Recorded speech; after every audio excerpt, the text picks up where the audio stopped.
Jacob from Alabama, what's on your mind? Happy New Year. Yeah, Happy New Year. I was just calling to let y'all in on a paper mill lockout that's been going on in Alabama since October, and in particular, one state representative's response to it.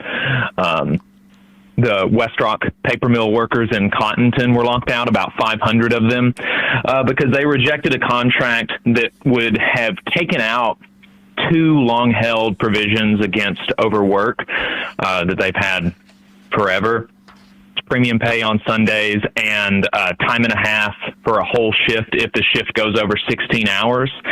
And even with those provisions, about 40% of all the hours worked in that mill were overtime, right? So these people are working 7/12s. They're being held over. Sometimes they're working 16-hour shifts. Some people are even having to work over 16-hour shifts.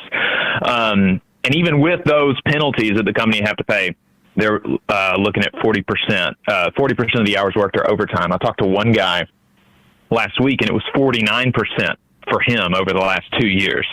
So half of every hour.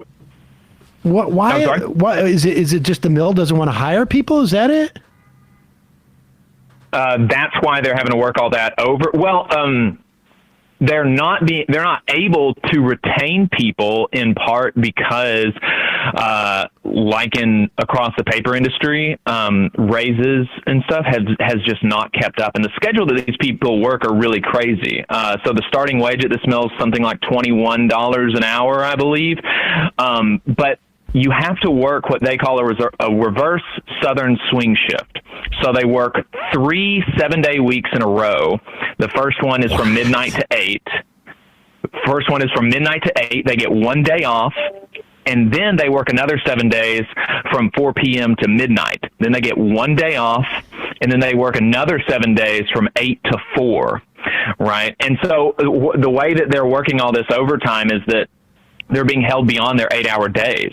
They're having to work these 12-hour shifts because before the lockout happened, they were like 50 people short just in the production department because it's difficult to get people to work this insane schedule. I was going to say, do they also get paid by the institution doing the experiments on people to see like what it takes to break them, like have them have a mental break?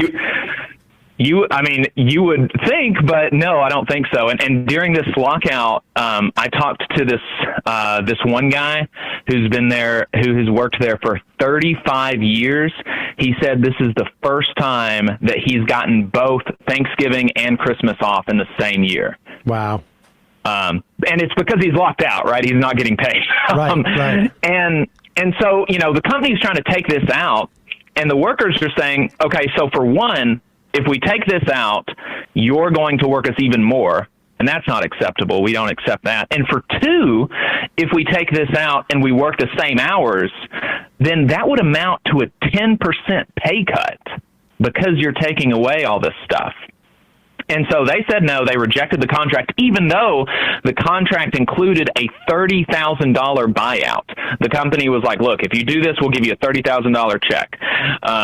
And they were like, no, because over, the course of just this contract, it's not going to make sense, much less the next contract, right? The next contract, we're not going to get a $30,000 buyout. And so they rejected it. The company locked them out. And that's been going on since October the 6th. And I've reported on it for the Real News, and I'm working on a follow-up piece. And part of that follow-up piece was gauging the political response. So I called a lot of the representatives in the area, about an hour, right? An hour radius of this place. Even though if the mill wasn't directly in the district, I still called them just to see what they thought. And most of the Republicans actually answered me. Everyone that answered me except one said I don't have a comment because I don't know the specifics of the situation. One person I asked if he wanted to know the specifics, and he said, quote, not really. So that was amazing to me. But one, Representative Debbie Wood from Lynette, Alabama, she said, I am very much on the side of management. Which was astounding to me. Although I will say in her defense, shortly after saying I'm on the side of management, she said, I have not been privileged to anything that's been going on between management and the workers. So she just knew what side she was on, right? I'm on the side of management. Well, you got to appreciate the honesty, I guess. Like, yeah. So, that was really astounding to me. And all these people, and then, all these people saying, I don't know what's going on. Like the idea that this is the largest employer in Russell County. This is the largest employer within, are all these lawmakers Republicans?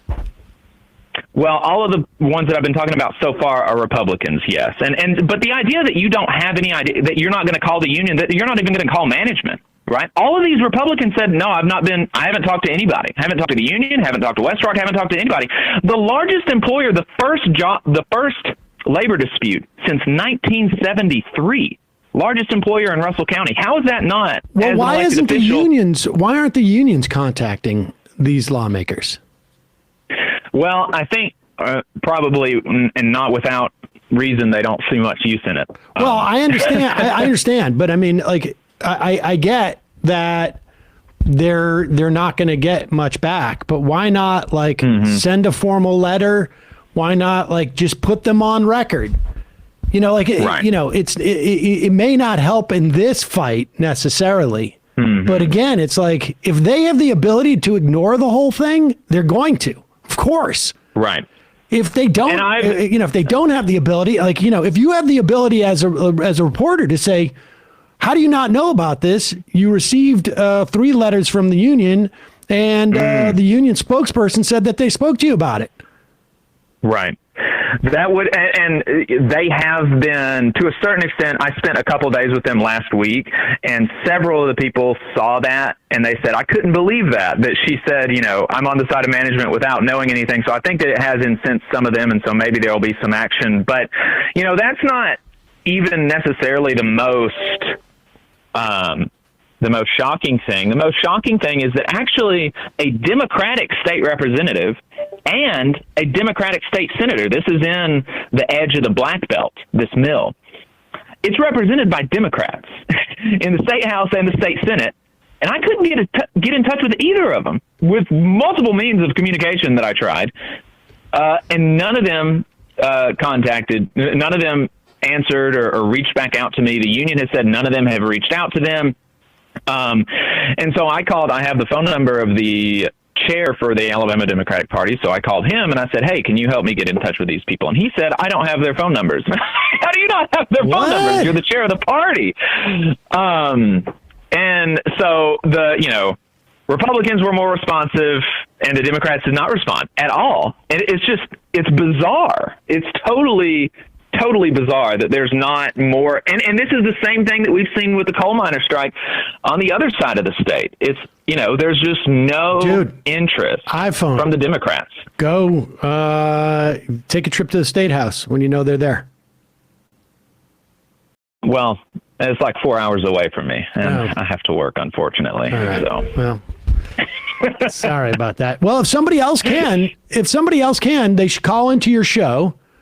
And if they live closer to the Capitol and can go up and get these guys on camera and ask them about it, they should do that. And people should check out the Valley Labor Report, get in touch with Jacob, offer your services if you're in Alabama. And just record it. You don't even need to do it live. Just do it. Yeah, no, certainly don't. You don't have to do it live. Just record it. Just ask the question. Right.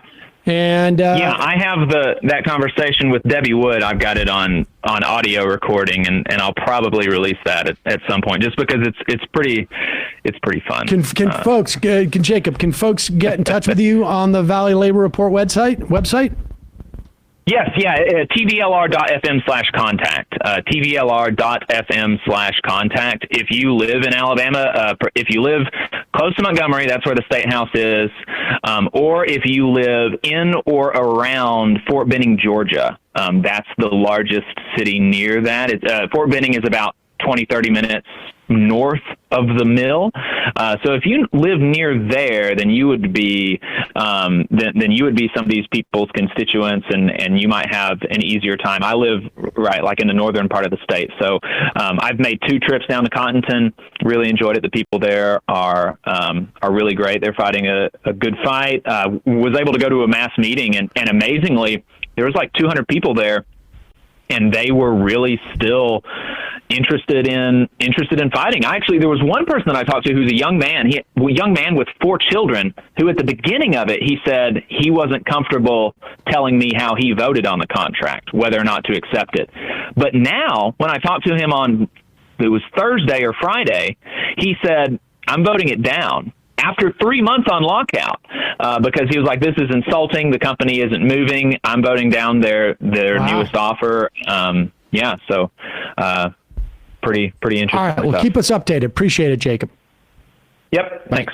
Bye. Folks, if you have the opportunity to do that, help them out. He'll help out those workers, and Jacob will have that info.